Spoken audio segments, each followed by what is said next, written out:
Hey, everybody, excited that you have joined us today. And Marie Chapian is my guest today. And thank you so much, Marie, for joining me.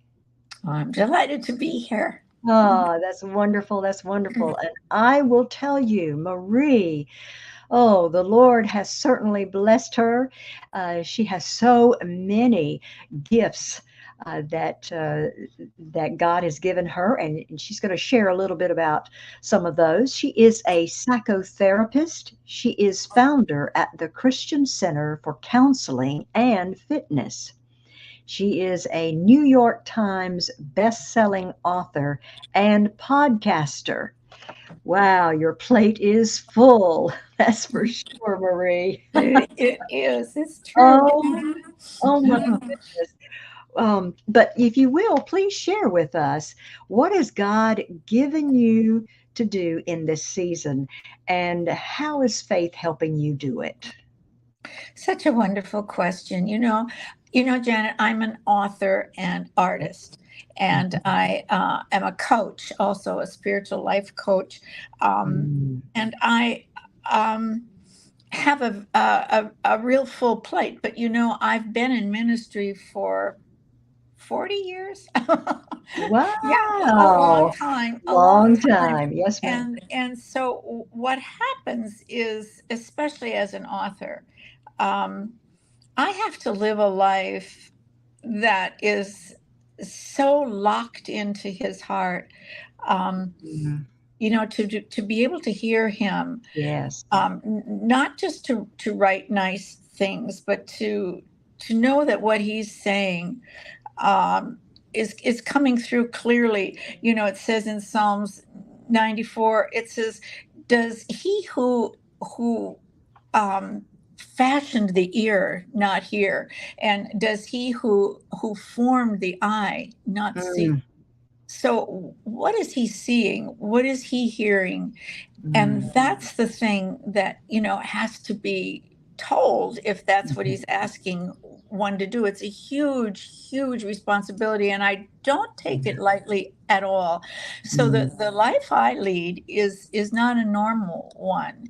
It's one where there's a lot of sacrifice. And in my new book, he calls me his child.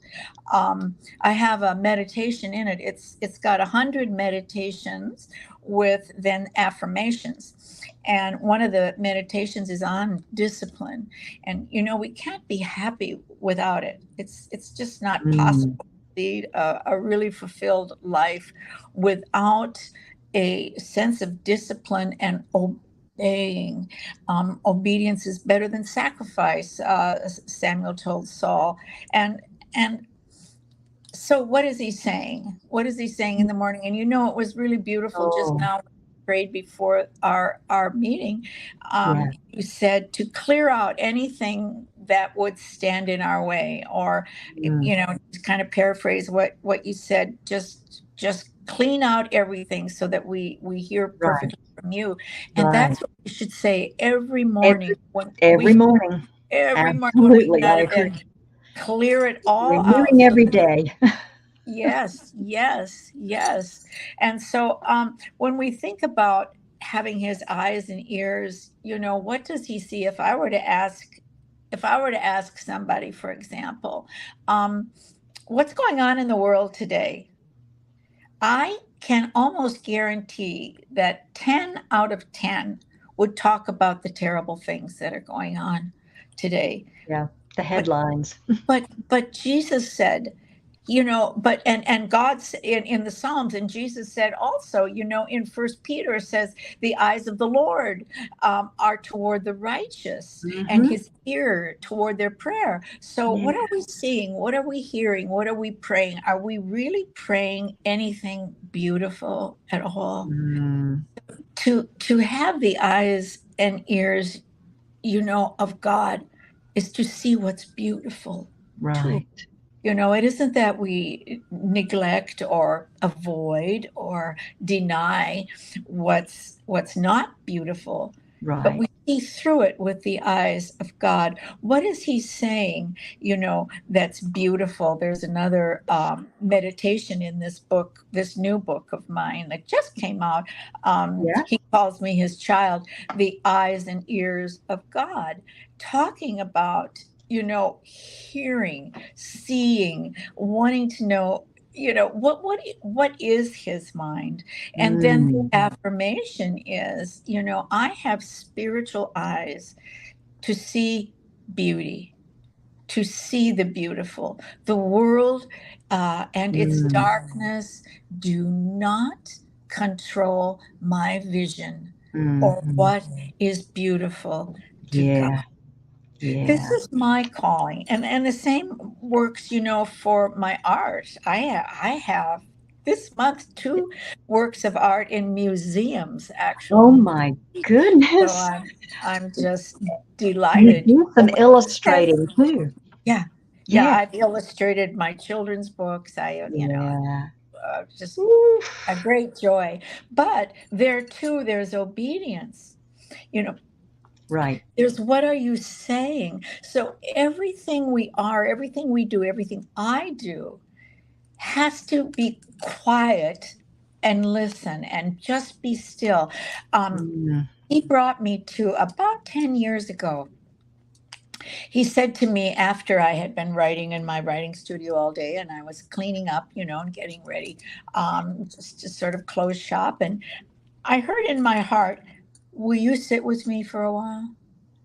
And those mm. words absolutely, Janet, changed my life Oh, yes. because I just sat down on my exercise mat, and Yeah. just sat there and I waited. I figured he was going to tell me something. So Mm. I sat there and I waited and there I didn't really get any kind of special word Right. in my heart. Message. And Yeah. so I sat the next day and the next day, and finally I realized, wait a minute, I think this is what's called meditation. And so I began to research Christian meditation. I went all the way Mhm. back to the desert, Ammas and Abbas, those who fled Jerusalem to escape persecution Mhm. and hid out in the desert. And all they did was pray and meditate alone as Oh, hermits. yeah. This tradition was carried on when monasteries were built, um, and then it only became something that the clergy did. The laity wasn't really Right. taught, Mhm. Mhm. And there are many other religions. I mean, I looked up, I think there are, I don't know how many thousands of meditation forms, but ours is Christian, where we focus on Jesus. And I began to study and I began to sit with him a couple hours a day and just put everything aside to be still Mm. and to be still and know that he is God. Mhm. And so then I wrote a book called Quiet Prayer, Christian Meditation. And then I wrote another one, uh, uh, Quiet Prayer, 31 Days of Quiet Prayer Mhm. for Women. And Mm. everything now that I do starts with that stillness. It's Mhm. not do. I lead groups and people will say to me, I can't sit still. I can't sit still that long. I mean, my mind races and I think to myself, you're going to do probably better than anyone because that's what I was. You know, Ah, I have a lot of energy and my yeah. mind goes, but to clear out that mind clutter, Janet, to be able to just Mm. be still in his presence Mm. absolutely changed everything for me because then you see what happens is our lives become less important. Like Mhm. my life, for example, since we're talking about my process, um, my life becomes less than his. My will has to become his. It has to. Yeah. So Yeah. maybe sometimes his will, like Brother Lawrence wrote, if I pick a blade of grass up from the ground, I do it in the name of the Lord and unto him. Well, that's really reducing life to its very, very smallest. Despise not small Satan, Mm. small things, the word says. So I I just see everything in terms of his will. Mm, Like you said in your prayer, remove everything that would get in yeah, the way or absolutely. interrupt Right. hearing from him. And I think that as an author, I guess I've written some 30 books, maybe more, including the Wow. small books, the shorter ones. In everything, to be able to pull aside ourselves and only hear the will of God. Right. Sometimes, Right. especially for authors, as I was starting to say, there's the interruption Yeah. thing. And I actually coach authors, and it's just amazing. There's something called block. I don't believe in block. I think, that there's no such thing as lazy, that what we are is we just don't want to do it. Mm. We just don't want to do it. And That's the that we could root of the change. problem is we don't want to do it. Yeah, I don't want to sit down and do that. Oh, no, Oh my I have to goodness. clean the refrigerator, which I've done. And Oh goodness. so these things are all connected to our will as his will. I'm Hmm. crucified with Christ, Yes. nevertheless I live. But the life I live now, is his. And Yeah. that takes every single day Yeah. of purposing this, Yeah. because often it's not my work he has me do to obey. He'll Right. have me do something like get up early, or oh yes, this is something new for me, that when I talked about discipline earlier, Yeah. he really loves us to be on prayer discipline. Um, Yes. where we pray all day. I pray all day, Yeah. certainly, but then those particular times at a particular moment of the Hmm. day, three times Hmm. a day, we pull aside. Well, now I do that with my quiet prayer. Quiet Yeah. prayer, you don't ask for anything. You don't talk Yeah. about anything. You Yeah. simply sit in his presence and be still. It's the most Yeah. amazing thing as we Yeah. focus on him. And what happens to us is that we learn how to focus in life.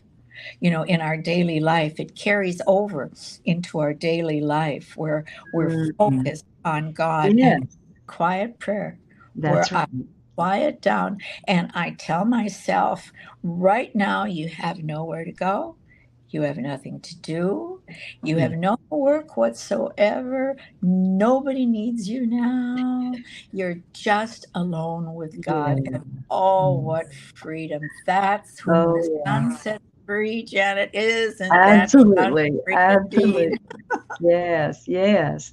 Well, Marie, thank you so much for being my guest today and for sharing all of this with us, and just appreciate you so much. And I want to put up some information in case there are people who would like to connect with you. She has a website. And also for her art, she has a website. She is on X, which used to be Twitter, and LinkedIn, Facebook, and her podcast, quietprayer.org. Thank you again, Marie. I appreciate you so much being here. Thank you. Oh, I appreciate you too. God bless you. Bye bye Thank for you. Thank you. And thank you all for watching. And if you will, check out Abundant TV Network. It's a great network for you and your family. Have faith and look up, friends, where our help comes from. Bye. God bless.